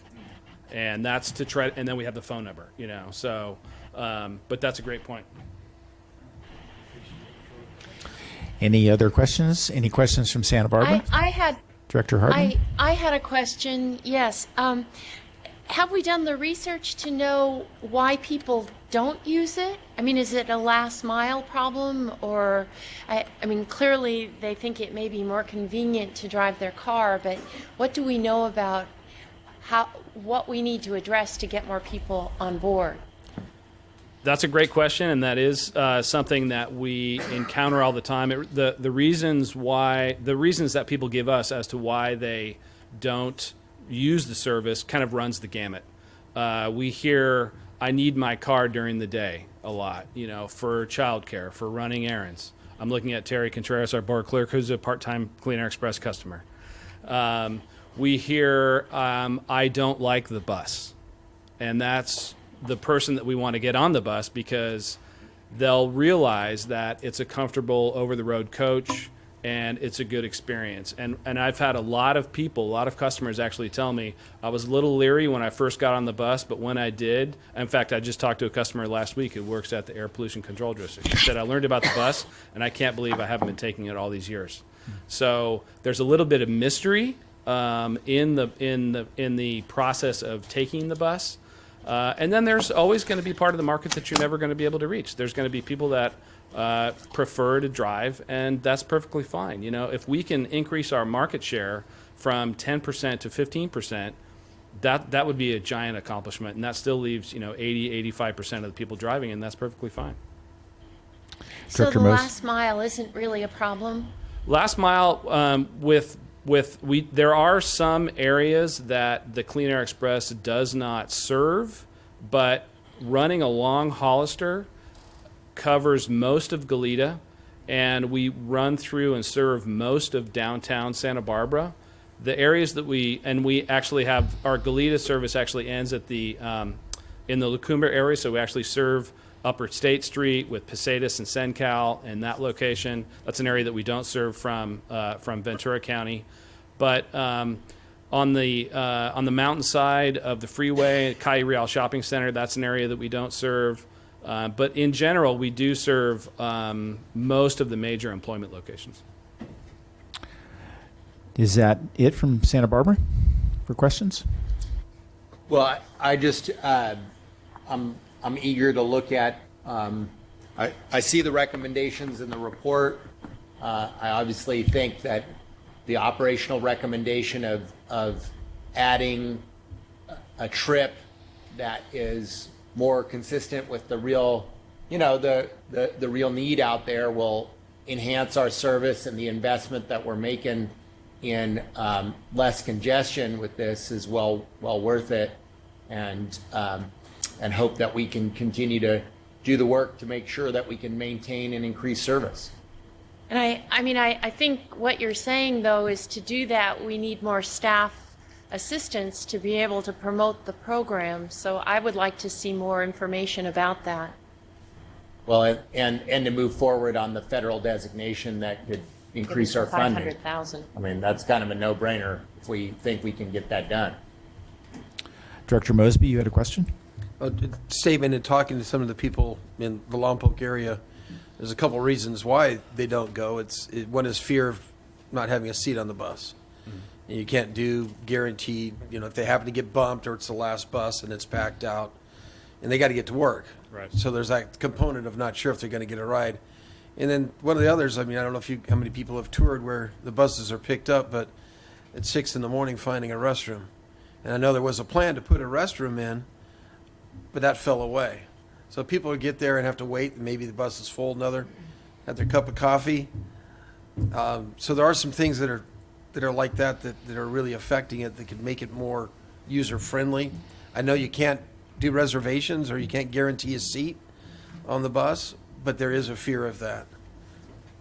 That's great input. And while I have the microphone, I just want to recognize Jeremiah did an outstanding job on this, and it's been a pleasure to work with him over the last year or so. I do have the opportunity to work with him on another project, so I just want to say thank you very much for the work on this. Thank you. Director Adam.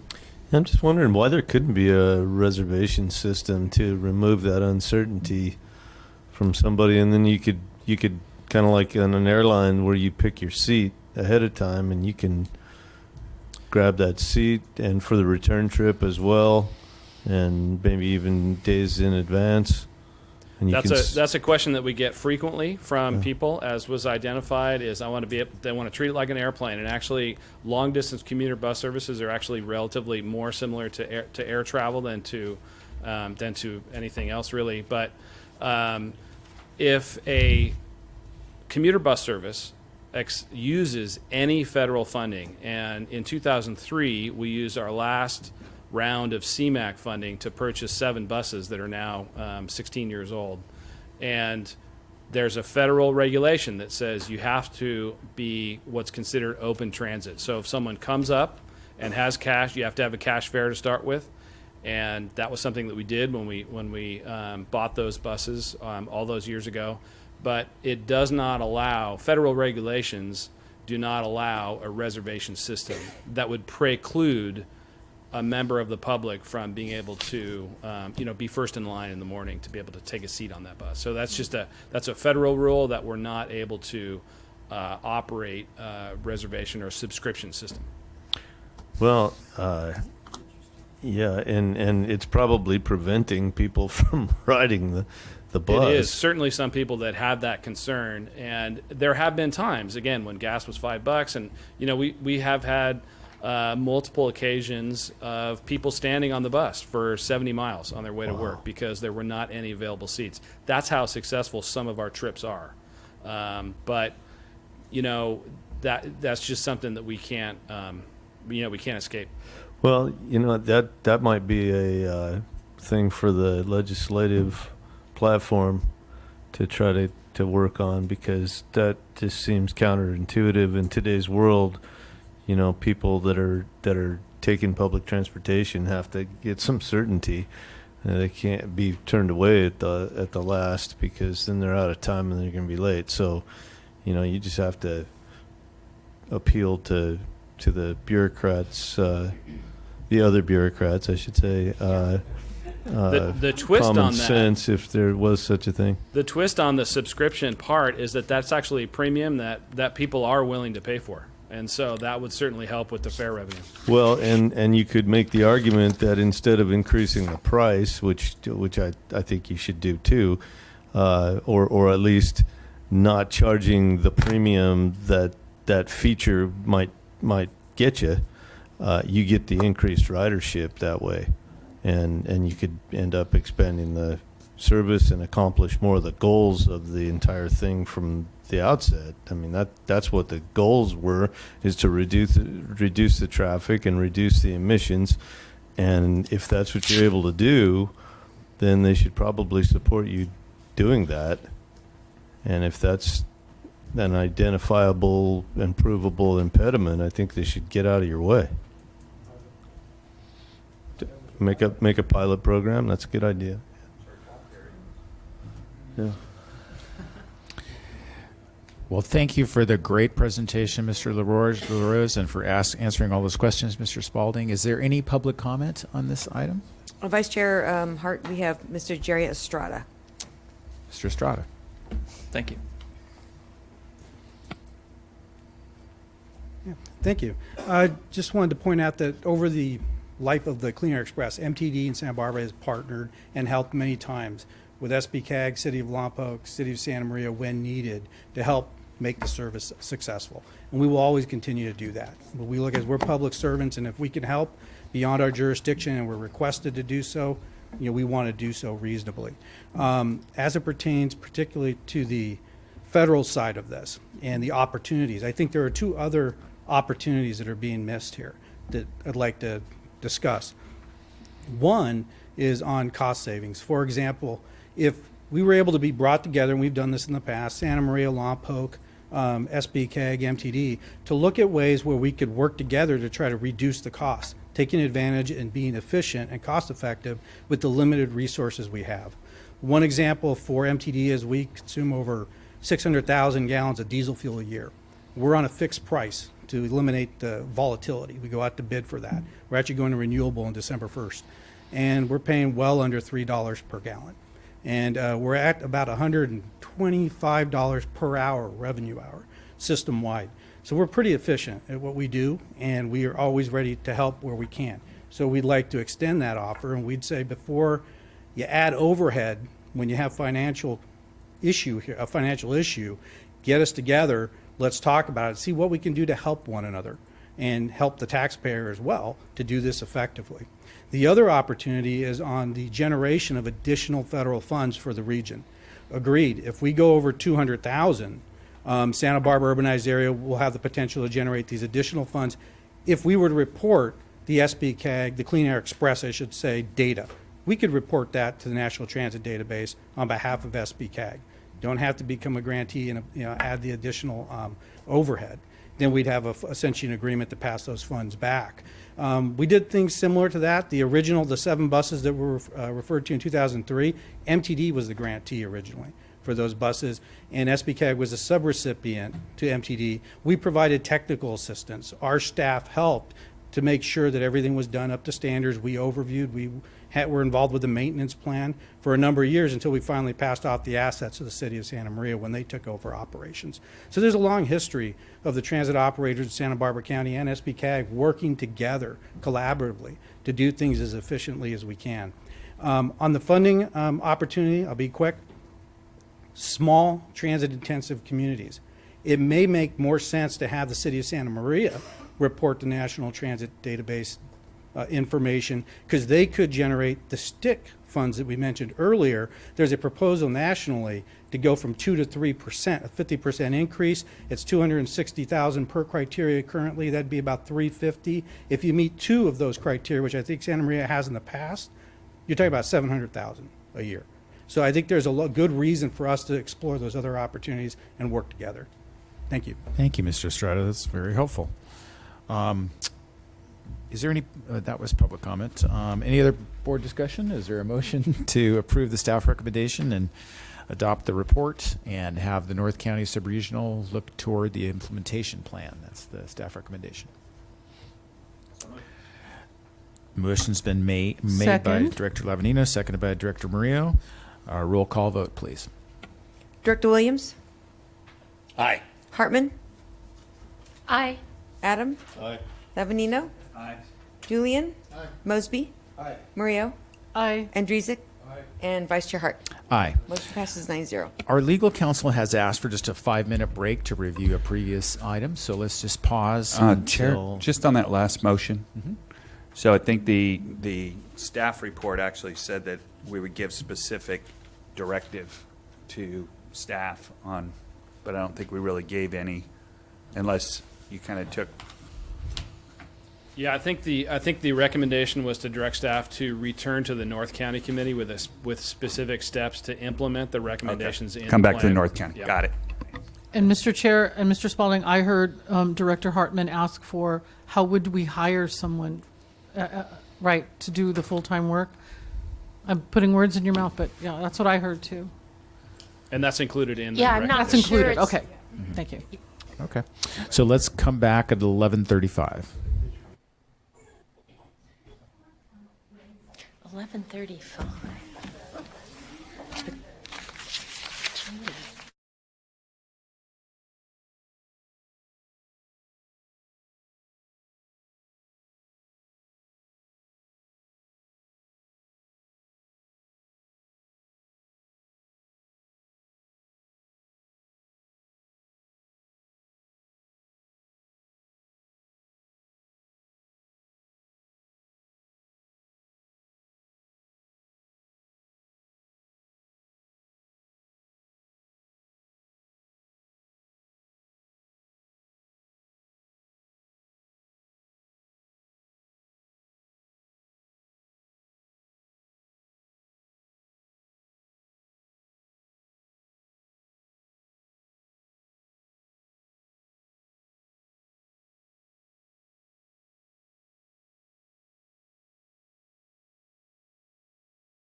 I'll call us back to order. Could we have Director Adam? I think it's on. It's just, there's a lot of, I can get closer. There we go.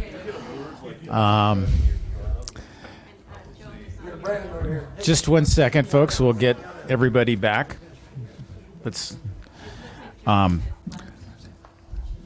okay. And we have a report from our legal counsel, Ms. Van Molen. Thank you, Mr. Chair, members of the board. I went back to look at the action that the board took on item 7, which was the 2020 unmet transit needs process. And in May of 2018, your board amended your bylaws. It used to be that a motion was carried by a simple majority of the vote of the quorum present, but that was changed in May of 2018, and any action by the board requires a majority of all voting members. So you need to have 7 votes in order to take an action. That motion was 6-3, so it did not pass. And so what we can do is reopen the item for your board's discussion and see if we have another motion to take. Okay. So we'll circle back to item 6, reopen that item for, item 7. Well, you've lost Joan now too, so I just think it's probably a moot point at this point. Could we have a motion to continue the item and bring it back another month? Mr. Chair, yes, and I would recommend that you call for any public comment in case there's anyone we can't see on screen. Would anybody in the public like to speak to this item? Seeing no one, is there a motion to continue the item to a future agenda date? So moved. Move continuance. Motion's been made and seconded. Director Williams seconded it. Director Murillo or Director Julian? Pick one. Any discussion on the motion? All those in favor, or let's do a roll call vote. Director Williams? Aye. Hartman? Oh, she's not done. Adam? No. Lavanino? Aye. Julian? Aye. Mosby? No. Mario? Aye. And Rezick? No. And Vice Chair Hart? Aye. Motion fails 5-3. Okay. So we are doing a needs assessment. So let's have a new John. motion. Have I got the vote? You can have the floor. Yes, thank you, Director Adam. And I will make a motion for us to adopt recommendation B, which means that we can use extra funding for our streets and roads purposes if we so choose to do so. Motion's been made. Is there a second to the motion? We voted on this. Director Mosby seconded the motion. Let's have a roll call vote for this motion. And I see that we have Director Hartman back. Yes, sorry. That's right. Director Williams? No. Hartman? No. Adam? Aye. Lavanino? No. Julian? No. Mosby? Aye. Murillo? No. And Rezick? And Vice Chair Hart? No. Thank you. Lost track. I was thinking about the next step. I should finish the first step. All right. Well, I think we might have another opportunity fails. for the first vote since we have an additional member. But it's still 6-3. Still 6? Yeah, you need 7. Oh, okay. So just a question on the motion maker. So staff at the county has already told us that, I guess, but it's a policy of this board. I guess it's still direction, but that we were the only ones still using this funding for streets and roads, and we determined we weren't going to do it anymore. So the way I see this is we are just basically going to go through the process for having these meetings. Mr. Becker, holding the hearings? Yes, we're still going to hold a hearing. We're required to do that regardless of the outcome. Okay. However, the difference is I view about 120 hours of staff time difference in terms of going through the analysis and preparing a report. Okay. So we'd be doing 120 hours. So we're going to waste 100 hours of staff time so that the county can just say, no, we don't need any to divert any streets and roads. It just doesn't seem like a really wise thing to do for us as a body. Well, and I was going to get to this when it got to the 1 minute reports, but I guess I can do it now. So what I was going to do in the 1 minute report is ask for and it kind of ties into this, ask for an item to be agendized in an upcoming meeting on our gas tax, and where the governor, from what I've been hearing, and it's hard to trust whatever news source you're getting from at this point. So I want staff to come back with a report on the redirection of gas tax funds for transit instead of streets and roads. And I kind of view these two the same, is that to me, when people vote for something or they anticipate a specific item going to a specific cause, you want it to stay there. So just like I think Supervisor Williams says it's disingenuous to spend the money that's dedicated for transit for streets and roads. I also think it's disingenuous to spend the money that was dedicated for streets and roads on transit. And I don't know if that's being done, but it would be nice to get a report back and have a hearing on it so that we can all kind of get updated on what's happening. But this isn't a huge amount of money either that goes into this. And I think the county's already and staff's already indicated that we aren't going to use it. So I just assume not spend the time. But I guess it is what it is. Director Briel. May I ask a clarifying question? So both A and B failed here. So what does that mean, Ms. Van Mollem? Or what does that mean? Unless there's another motion that somebody wants to make. I'm going to make another motion that we go ahead with moving A and B again. Let's try it one more time. Well, she didn't finish what she was saying, sir. Unless someone makes a motion, what? Another motion that will be voted on, we would just do the status quo and continue to do the process as required by law, assuming that that we don't know what people are going to claim for their street TDA monies. And so we would basically do B. That's the default option. Okay. Director Mosby. I know in the old days, Lompoc took almost $1 million of transit and put towards asphalt. And they converted, and now they're doing a transit facility with that money, so that's going towards transit. Are there any other smaller jurisdictions? Because it's just the county was the last one in the pile, but is there any potential of any other jurisdiction using some of that other money for something else? In this current cycle, we've gotten the recommendation from TTAC, which is representative of all the jurisdictions, that there's no intent to use the funding in the upcoming fiscal year for streets and roads.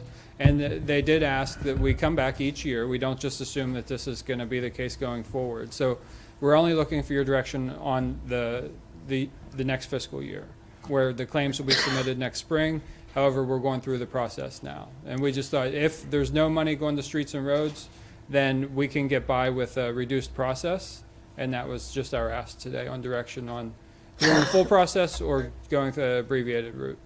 And one of the reasons why I'd like to see the analytics of unmet needs, because this is when it came about for providing transit to the homeless shelter, which Colt stepped up and it coordinated, and the county kicked down some money, and it's actually saved lives. So granted, this mechanism being 120 hours of staff time has saved potential lives by uncovering this need, and it granted didn't go through this process, but this uncovered it, initiated the conversation of an unmet need.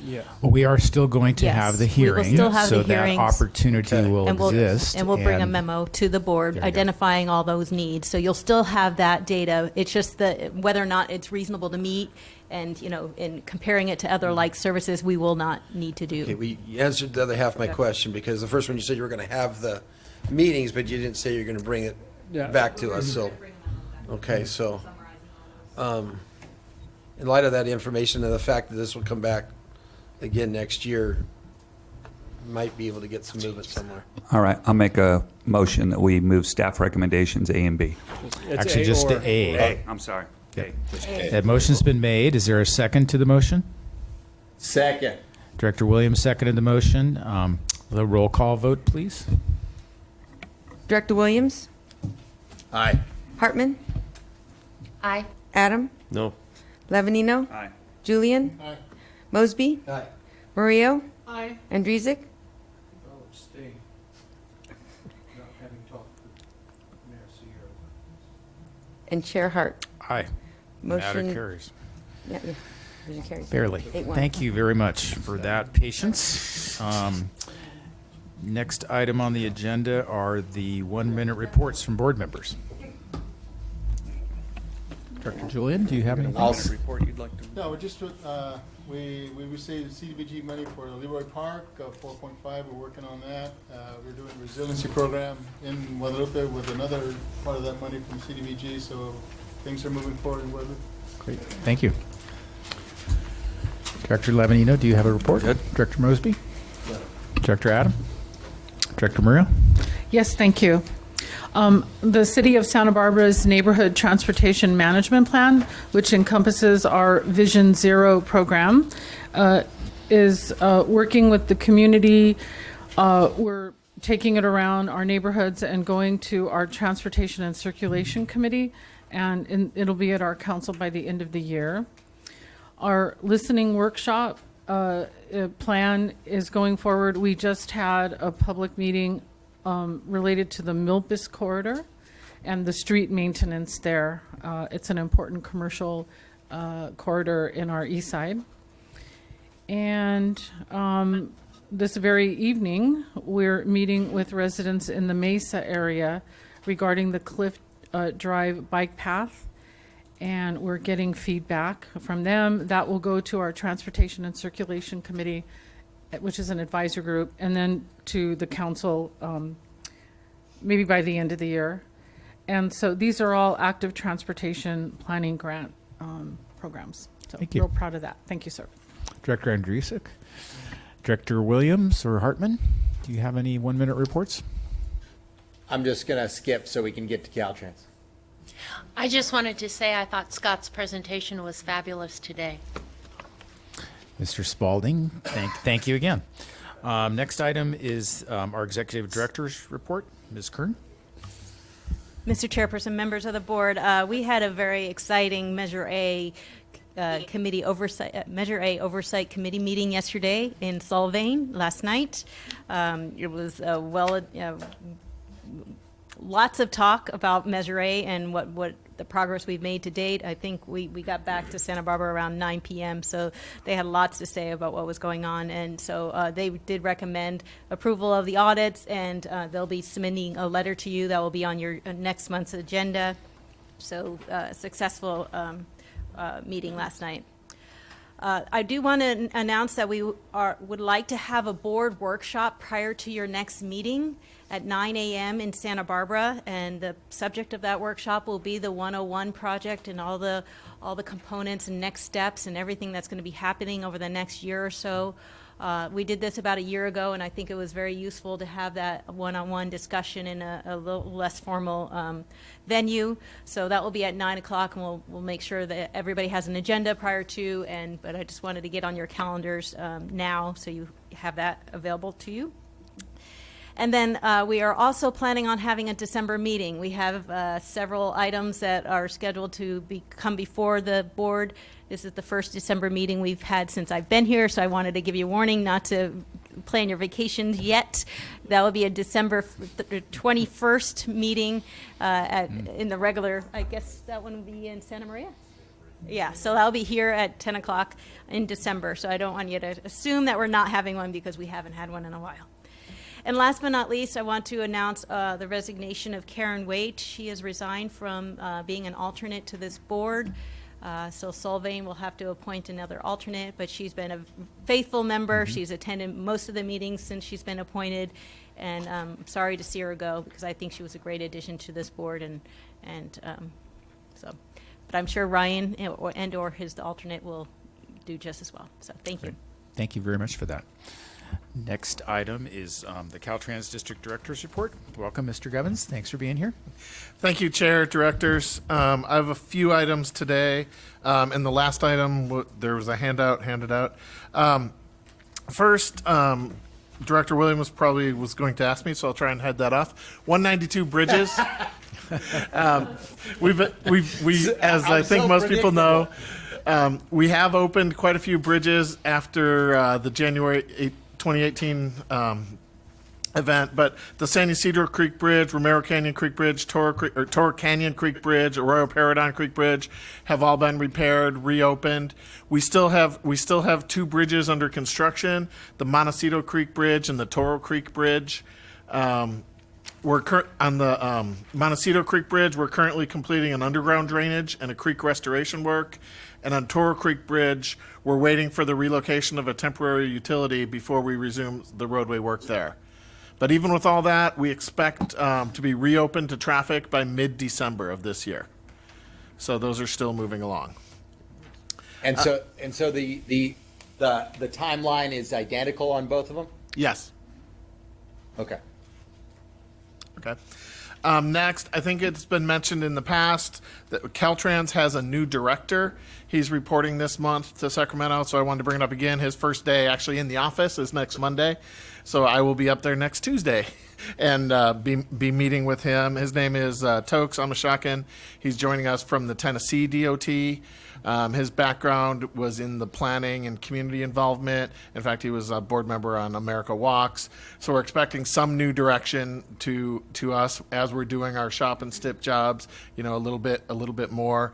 It'll go along with the governor has recently submitted a governor's executive order, N1919, which is challenging the transportation agency to invest the $5 billion that they direct towards transportation, invest that wisely so that we can do some of the greenhouse gas emission reduction. So you're likely to see us doing more things that encourage mode shifts, things like that. This may be going to where Director Levignino was talking, and I can answer questions in a bit. But what it does not do is change the law and actually change things at all. So you may see, for example, where we have opportunities to add bike lanes where we weren't doing it before, things like that. Lastly, I submitted, and I apologize for the South County, I will attendee directors, I will make sure the information gets down to you. But for the ones here in Santa Maria, you should have two items in front of you. The first is a letter, and the second is a map. And this is for our shop, which is the State Highway Operation Protection Plan. If you'll refer to the letter, this is a process we've been using for a number of years where Caltrans summarizes twice a year all the projects that are in construction, in development, planned, anything like that.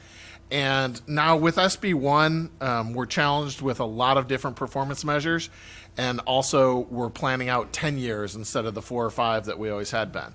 And so we're looking at how we can convey information better so that we can all work together, make sure we are as transparent as everyone would hope for. The second item that you have is a map, and this map is just a screen dump from a system. All of your staffs on the TTAC have seen this. So we're beta testing a version where you can pull up a map, kind of zoom into any area, and then you will see what projects are happening there. As you can see from the map, there's quite a few numbers. They are referenced on the back of the sheet. For example, in the Lompoc area, if you'll see on the map, Project 176, that happens to be a bridge and pavement project that will include the Robinson Bridge. And so those type of things, the information on the back of the map just shows what we currently have as far as year and cost. The information on the letter is what we traditionally do, so we're looking at merging that. We've asked TTAC for feedback on this. They've all looked at it. They've enjoyed it, but also already given us feedback of, we need the contact infos quickly linked, things like that. So we are taking feedback there. This is our vision, that it won't just be shared by the transportation professionals, but we'll have something that people can see either at the city, county, or state level, or, we can look and say, hey, I'm thinking of doing something there as a city. Look at this, Caltrans is already en route, or they have it planned out in 8 years. Maybe we can work together, either move it up in priority, or we can work together to make sure they complete our needs. So I didn't bring this to refresh any information specifically for the board, but I wanted you to know with SB1, with the funds we're receiving there, and with, trying to be transparent and let everyone know how we're going to meet all our performance measures, we're trying even harder to get information out in a way that can be easily digestible, I would say, rather than just some shop stip and other bureaucratic acronyms. So with that, I finished my report and would entertain any questions. Director Lavanino. Thank you. So, Mr. Gubbins, I'm just worried about, so I saw to our friends up north, I think it's 46 or one of those that got redirect. I don't know if that's in your, Yes, it is. Yeah, okay. So I just want to be assured. I mean, I feel sorry for those guys, but anything out of my jurisdiction, it's like, okay, that's their problem to worry about. I just want to make sure, do we have any projects listed anywhere that are in jeopardy of losing funding? No, and if you'd like, I can elaborate a little bit, because as some of you know, our district area is 5 counties: Santa Barbara, San Luis, Monterey, San Benito, Santa Cruz. So one of the projects that you're referring to is on Route 46 in San Luis Obispo County, so I'm very well aware of it. What happened is the draft ITIP came out. That's the Interregional Transportation Improvement Program. Earlier in this meeting, you guys looked at your county level RTIP. And again, just backing up a little, RTIP, when you look at all the counties statewide, that's 75% of our STIP money. And the ITIP is the other 25, kind of to join the urban areas. In the ITIP proposal, we had very limited money. There were cost increases of existing jobs, and in the 2018 cycle, we had overextended to try and leverage some of the other SB1 monies. With the amount of money available, there were 0 new jobs being proposed, 0 new projects. What the administration asked Caltrans to do, and what we submitted as our draft ITIP, was removing some components from some projects. The 2 on Route 99 in Central Valley, which the funding was then replaced with CMI Prop 1B Route 99 bond. So those shouldn't hit any kind of schedule delays or anything else. The other was Antelope Grade on 46, which is the section right as you're heading east, right past the Y, going up the steep hill towards Kern County. We still have, and as part of the cost increases, there's 2 components, 2 projects, including the Y area, which had money added to it in order to make sure we could reach construction. So we still have about 8 miles to build before we get to Antelope. And so we're going to be looking in the next 2022 ITIP to get that.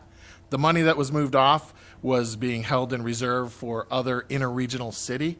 The ITIP rules say that we have to spend at least 15% on intercity rail. I think the disappointment was these are to be named later, and it caught people off guard. So more political talking point than actual work. I remain committed to delivering capacity on 46 for all the freight and everything else we have. But I'm more worried about 101, no changes. Correct. Cool. Thanks. Any other questions for Mr. Gubbins? Director Hartman? I had 2 things. Thank you. The first, I wanted to commend your staff who made a wonderful presentation in Los Alamos about the bridge replacement. They did a really great job engaging the community and listening to some ideas, so hope you'll pass that on to them, that it was much appreciated. The second thing, how do you, I think Director Lavanino was worried that money would be taken away. What is the process of speeding things up, given this list that you have and the availability? I'm specifically concerned about 166 and how long it's been waiting. Yeah, and again, we have to look at what performance measures we have for roads or bridges, and that's why we're trying to communicate this. We don't have all the money. We're projecting what money we'll get in the next 10 years, and so speeding up, I can look at that and have an offline conversation with you on the specific needs out on 166. But unfortunately, we can't jump on everything at the same time. So what we've tried to do is outline where we see it coming. And then for opportunities to work together, if there's, say, a local or measure job in certain areas, then we always strive to do that and accelerate where we can. Great. Thank you. Any other questions? Thank you very much for that great report. Next item is our committee meetings. The LoSAN meeting of September 16th had a couple items of significance. There was a discussion about on-time performance, and interestingly enough, the trains that we rely on for commute service are not amongst the worst performing trains in the system, which is kind of interesting way of measuring things. But I did communicate to LoSAN that that we have very serious concerns about that, and it has a big effect on ridership. In addition to that, there is the corridor optimization update. There's a plan to have future service levels and capital investment planning done, and there are going to be potentially some workshops in our local community. We offered to have to host one of those to get local input to that process. And then there was a discussion about ridership trends for the service. And unfortunately, ridership for the last year was down about 7.5%, but revenue was only down about 0.5% because of additional business class and concession revenue that helps to offset that. There's some new service expansions, I think a 13th trip planned. Okay, there you go. I didn't realize it that soon. And there's great hope that that will help with the ridership decline. So that was everything from LoSAN. If you want to attend the LoSAN board meeting this upcoming Monday, it's in Oxnard, so it's a lot more accessible than Orange County. At their city council, or it's where? Gold Coast. Understood. Transit. Yeah, I've been there. Director Julian, do you have a CalVans report? The last one, I don't. I know that probably Rubicaba reported. Okay, before. never mind. No communications, so we are adjourned. And we'll meet next in Santa Barbara in November. 9 o'clock, special workshop. Okay, good. Thank you for the reminder.